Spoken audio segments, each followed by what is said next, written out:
Okay, let's define this other notion of continuity. Definition 3.8, same assumptions, so D is a subset of C, and a function f from D to C is called Lipschitz Continuous, named after the guy who invented this concept, Lipschitz Continuous.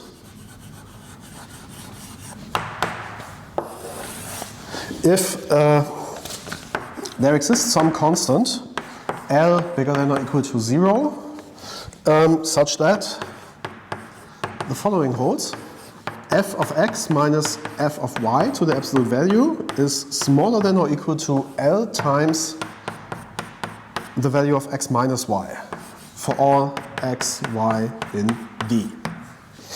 Okay, very simple concept. And as you see, we will later see that any Lipschitz continuous function is automatically continuous. And so if you take a look at this definition, you can already guess that proving this definition is much easier than this epsilon delta criterion. Of course, the problem is that not all functions that are continuous are also Lipschitz continuous, so this might not be useful, but sometimes when you can show this gives continuity directly.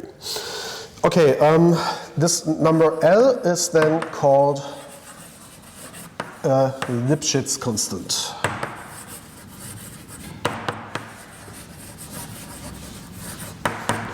For f. And Lipschitz constant is not unique since, of course, if we just take a bigger value than L, this still is a valid inequality, so we can always erase L and then get another Lipschitz constant. Just as some intuition to present you what this means. This is basically, let me draw a graph. So this would be an example in the real numbers. So we would have x here and f of x there. Lipschitz continuity now means if we have some, let's say, graph like this, that at every point, everywhere in the graph, this is somehow seen like a growth condition, because this looks somehow a bit like a linear condition, so L times something. And if we take a fixed point x and consider some point here as fixed, and consider y as a variable. This is kind of a definition, a condition about what behaves. So how predictable is it if I go away with y from x, how much do these values go away? And you can see that geometrically this is satisfied if and only if we take a line through this point here, to x f of x, so here we'd have f of x. If we take a line through this point which has slope L, so yeah, very roughly, let me just write this down here, slope L. This will be more, of course we haven't formally defined this. And if we take at the same point a slope of, a line of slope minus L, so let's take it like this. Then Lipschitz continuity says that wherever I am on my graph and I move these two lines along with me, I will always stay within this region here, within this and this. So between these two lines. So the graph will not kind of explode extremely at some point. This will not happen. We will later see a counterexample where which is not Lipschitz continuous. But so kind of it's somewhat predictable in that sense that we stay between these two slopes wherever we are on our graph. This is what kind of this condition tells you, and this kind of, if you're interested in this, try to kind of write down the equation of these lines, and kind of you can work your way out from this definition to see what to see that this is really meaning that this holds. Okay, just for the intuition here. Examples.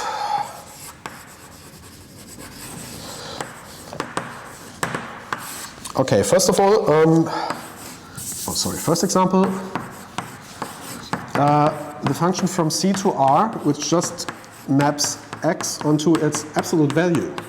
F of x is the value of x. This is Lipschitz continuous.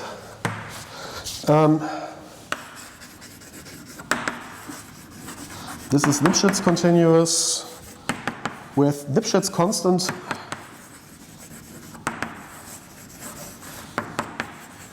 constant 1, and this is what I'm now going to prove. Namely, this is actually not very difficult.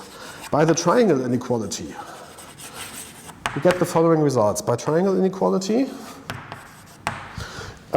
we get that the absolute value of x minus the absolute value of y is smaller than or equal to the absolute value of x minus y. If we just add absolute value of y to both sides, then you see where the triangle equality is coming from. So x is smaller than or equal to the absolute value of x minus y plus the absolute value of y, and just put it on the other side and you get this. In the same way, we get that the absolute value of y minus the absolute value of x is smaller than the absolute value of y minus x, but since the absolute value of something is the same as minus the term, so this is simply this absolute value anyway.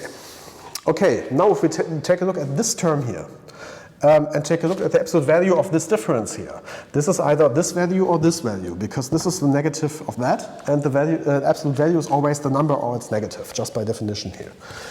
So by definition of the real numbers, because it's the real absolute value. For complex numbers, it's of course not that simple. But here, this is the real absolute value, so it has to be this value or this value. So it follows, sorry, maybe let's write this here. So here it follows that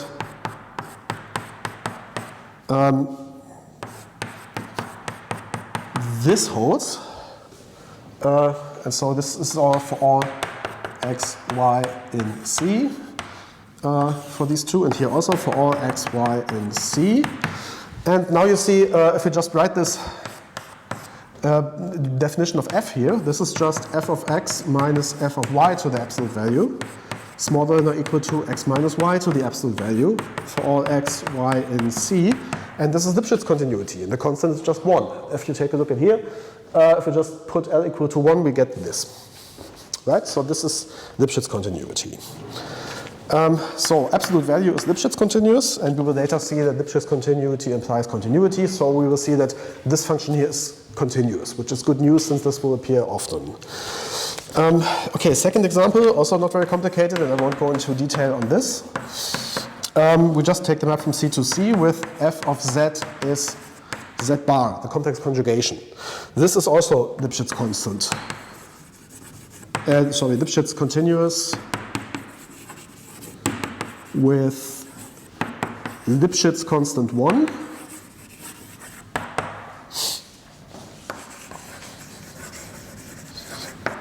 Oops.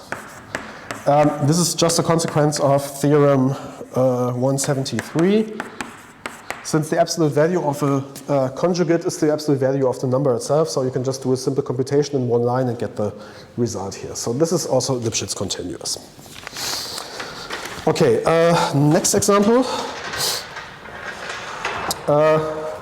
And this is then the last example of Lipschitz continuous functions at the moment. A function that is not Lipschitz continuous, I will show you later. Namely, we just take a linear function. F of z is az plus b. So this is what we call an affine linear function, but this doesn't matter for the moment. A polynomial of degree 1 is another way of saying this, where a and b are just some complex numbers.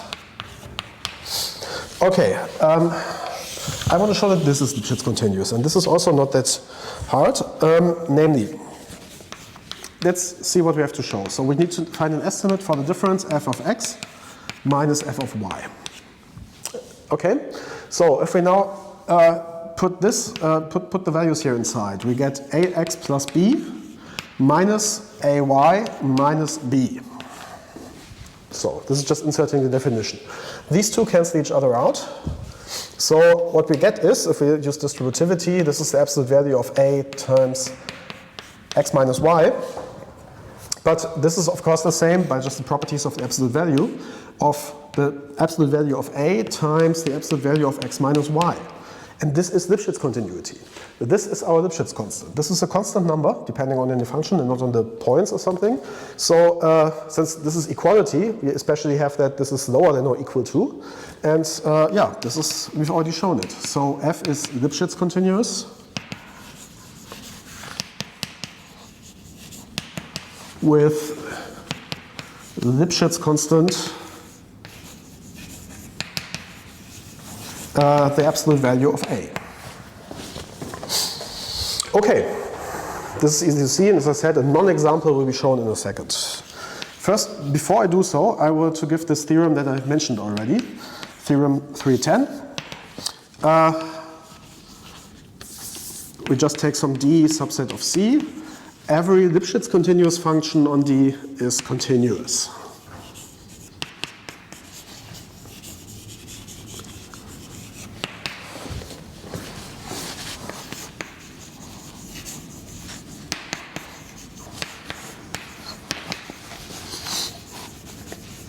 And the proof of this fact is surprisingly simple. We can do this explicitly with the epsilon delta definition.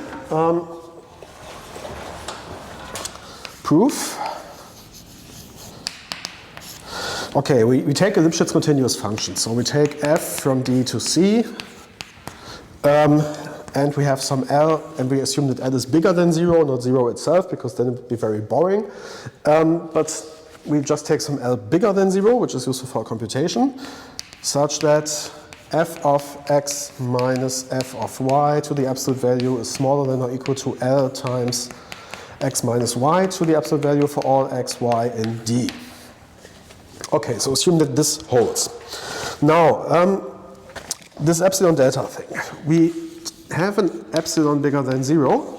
Now we need to find a suitable delta. But we almost get this delta for free, just from this definition. Namely, I define delta to be epsilon divided by L. L is positive, so this is well defined and positive. Then for all x and D, which are delta close to a point A, I need to fix the point A, sorry.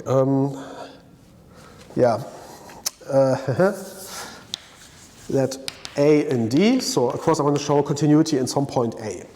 And so then I take an epsilon bigger than 0. Then for all x and D, which are delta close to A, so for which this holds, we derive f of x minus f of a to the absolute value is smaller than or equal to L times x minus a to the absolute value. So, but here we've seen that this is smaller than L times delta, but delta is epsilon over L. So this is the same as epsilon. So for each epsilon we have found a delta such that this holds, and we've shown continuity. So f is continuous in A, and since A was just some arbitrary point, it's continuous everywhere. Okay. Okay, I said that every Lipschitz continuous function on D is continuous, and as the next thing I will discuss an example which is continuous but not Lipschitz continuous. So the converse is false.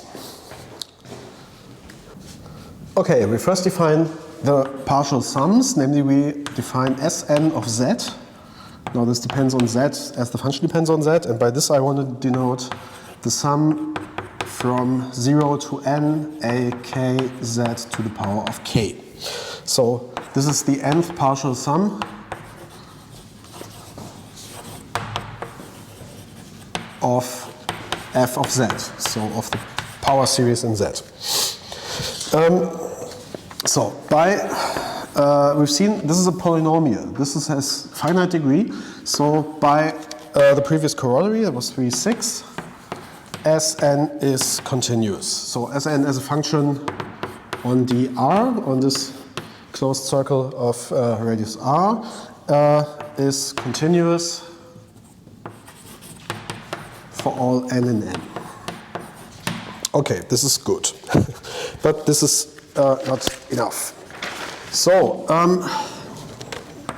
what we have, and this is what we need for the Lipschitz continuity, is to find an absolute, an estimate for the absolute value of this difference here.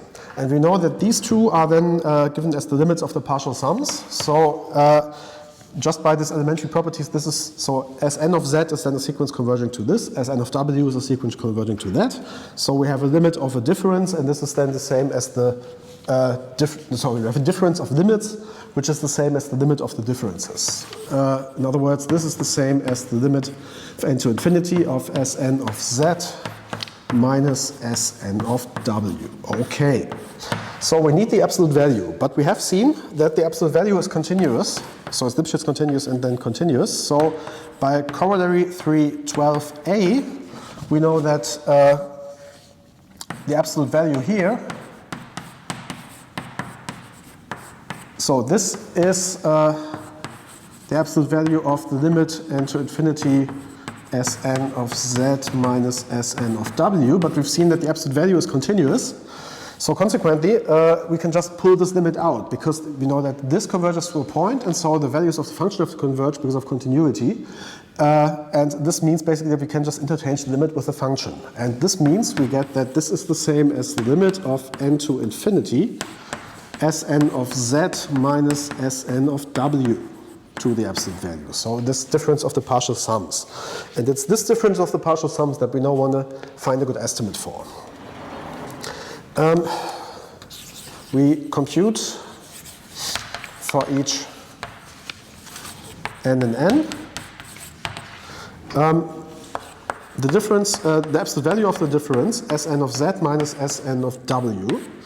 So what is this? This is a difference of sums, so it's we can just reorder the summation as we want, and now it's the sum from k equal to 1 to the n of ak of z to the k minus w to the k, just by definition of the partial sums. The zero summand is vanishing, because the zero sum is just a constant term, just a0 times z20, which is 1, so we just get a0 here, and they cancel each other out, so we don't need to care about this. So we get this estimate here. And we know from the triangle inequality with respect to finite sums that this is also, so the triangle inequality, this is smaller than or equal to the sum from k equal to 1 to n of the absolute value of ak times the absolute value of z to the k minus w to the k. Okay, so concerning this thing here, z to the k minus w to the k, this is of course a bit, not what we want, because for Lipschitz continuity, remember that this is what we want, we would need z minus w to the absolute value, but without these k's. And now there's a little computational trick which can do just that, namely we can compute, and this is what I will skip here, z to the k minus w to the k is the same as z minus w times the following sum. J goes from 0 to k minus 1, and here we get z to the power of j and w to the power of k minus 1 minus j. So if we take a close look at this, this sum here, if we multiply this with this expression here, it turns out that this is a telescopic sum. And so basically this is the first and the last summand in this telescopic sum, so everything between cancels each other out, and so there's not much left. So this is something I don't want to check at this point, but this holds for all k and n. Okay, and this is what we are going to use. Namely, inserting this in this estimate, we get that Sn of z minus Sn of w to the absolute value is smaller than or equal to sum k from 1 to n, ak to the absolute value, and now we get this factor here, which we factor out with the absolute value as z minus w to the absolute value, times j from 0 to k minus 1, and here the absolute value of z to the j w k minus 1 minus j. But since we know that the absolute value behaves well with respect to products, this is the same as taking these absolute values. So we pull them inside. So now we make a rough estimate, because we know that these 2 points are both in this circle of radius r, so we know that the absolute value of these guys here is always bounded from above by r. And so this is now some internal sum, so we want to get rid of this strange internal sum. Namely, this is smaller than or equal to the sum from k equal to 1 to n of ak to the absolute value times z minus w times sum j equal to 1 k minus 1 r to the power of j times r to the power of k minus 1 minus j, and just by the power laws, this is just r to the k minus 1. So we're summing this, which does not depend on j anymore, so we just take this summand r to the k minus 1 and take this k times from 0 to k minus 1. These are k different summands.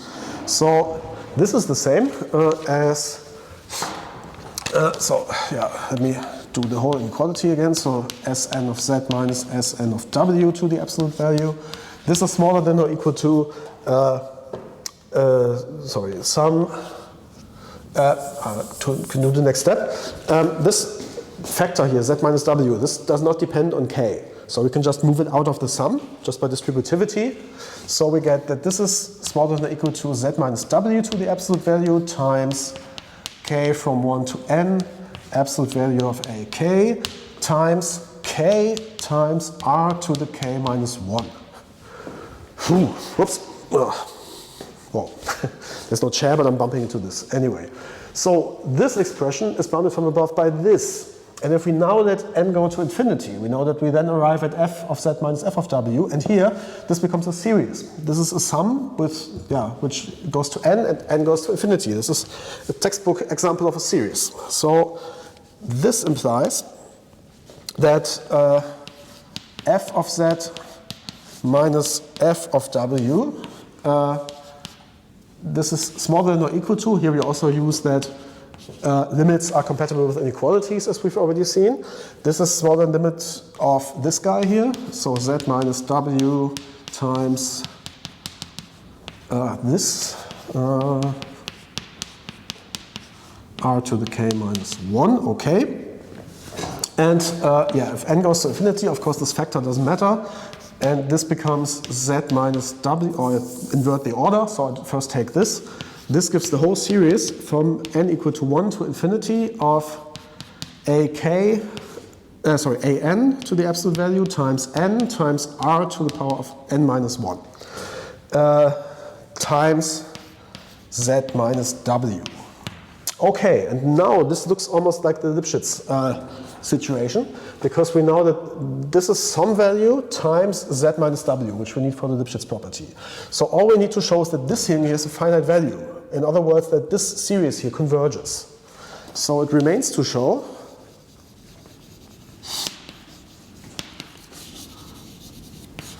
that this here, and from 1 to infinity of an times n times r to the power of n minus 1, that this converges. And this is almost a power series. I just need to shift the index here, and this I do by the following trick. I just say this is the same as 1 over r times the sum of n equal to 1 to infinity, n from 1 to infinity of an absolute value times n times r to the n, that this converges. Okay. Right, so this is what we've seen so far. So this expression here needs to converge. And convergence of series, there we see that this is actually, you can easily see that this is a special case of a power series.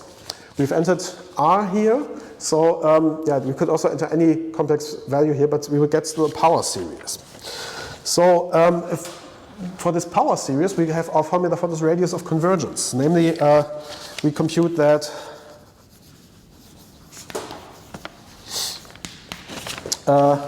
what we need is the lim sup n to infinity of the nth root of an absolute value times n. So this is the formula for the radius of convergence of this power series here. We just, so imagine here there's some x, or some z as I've called it, as a variable in there. And can I insert r now so that it converges? So we need to see if this is big enough. So what is this? Lim sup of this times this, by the standard roots of computations for roots. This is the same as the lim sup of nth root of the absolute value of an times the nth root of n. And here there's a little trick, because here I'm using now something that I technically haven't shown, because we know that this guy here converges. This is what we've already studied. And we have, if we have a product of two sequences and one of them converges, then the lim sup is just the same as the product of the lim sup of the first one with the limit. This is something I won't show here, but this is not too hard to it's just really something you need to prove with the definition, so I won't go into detail on this. So here I'm really using this trick. This is the same as lim sup n to infinity of nth root of an to the absolute value times the limit n to infinity of nth root of n, and here we've proven that this is 1. This is what we've discussed. So this is the limit of n to, lim sup for n to infinity of the nth root of the absolute values of an. But this term, this is the radius, the formula from the radius of convergence for the original series. Originally we had just an z to the n, and this is then precisely the formula for the inverse of the radius of convergence. So this is 1 over rho. Right? Rho was the radius of convergence of the series. So this shows that here we get the same radius of convergence. These are all equalities. So this has the same radius of convergence. So the sum n from 1 to infinity, a n absolute value times n times r to the n, z to the n, here as a variable, has the same, has the radius of convergence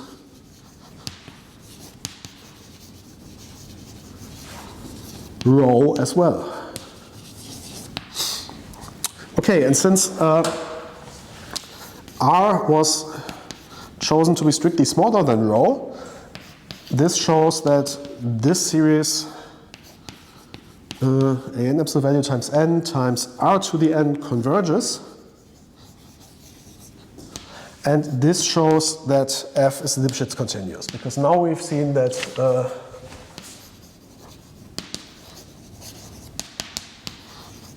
this is Lipschitz continuous. And here we've seen that, where's the inequality here? So that this guy here, this is a finite value. So this here, this is then our Lipschitz constant L. And then we get Lipschitz continuity by this thing. I admit this was quite hard. And if you didn't understand all the details, it's not that important at this point.